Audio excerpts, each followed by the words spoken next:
इस देश में अकेली ऐसी पार्टी है जो इस तरह का बयान देकर पॉलिटिकली सरवाइव करना चाहती है।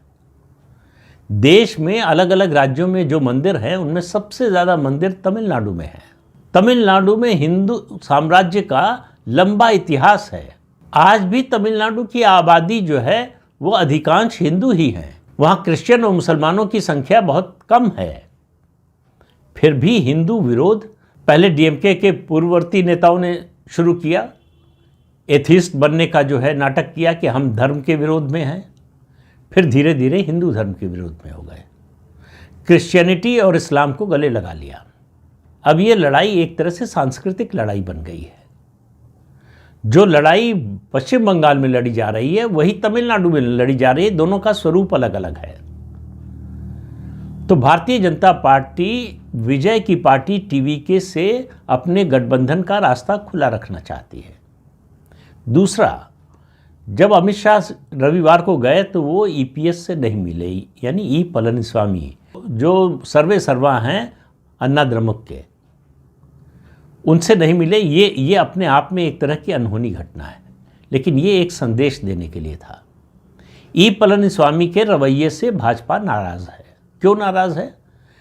भाजपा चाहती है कि एआईडीएमके से निकले हुए या निकाले गए जो नेता हैं, दिनकरन हो वो या ओपीएस हो, ओ पनीरसेल्वम हो, इन सब को एक मंच पर लाना चाहिए।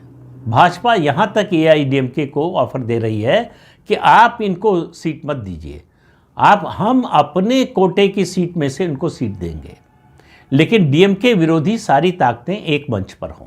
इन तत्वों को या इन नेताओं को कहिए या इनके दलों को बर्दाश्त करने को तैयार नहीं है। उनको लग रहा है कि इन लोगों ने मुझे चुनौती दी, पार्टी के प्रमुख पद से हटाया, हमारे खिलाफ प्रचार किया और 2024 का लोकसभा चुनाव भी हमारे खिलाफ लड़ा। इसलिए वो किसी भी हालत में इनसे किसी तरह का समझौता नहीं करना चाहते, सीधे या परोक्ष रूप से भी। लेकिन अमित शाह को लगता है कि ये अगर डीएमके को सत्ता से हटाना लक्ष्य है तो ये छोटे डिफरेंसेस भूल जाने चाहिए। सबको एक मंच पर लाने की ज़रूरत है। इसलिए ई पलनीस्वामी से वो मिले नहीं।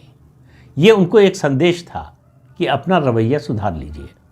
हमारा लक्ष्य डीएमके को सत्ता से बाहर करना है। भाजपा का लक्ष्य ई पलनीस्वामी को मुख्यमंत्री बनाना नहीं है। और ये परिस्थिति पैदा करना है। भाजपा का लक्ष्य है कि तमिलनाडु में जो भी सरकार बनेगी वो भाजपा के समर्थन के बिना नहीं बन पाएगी।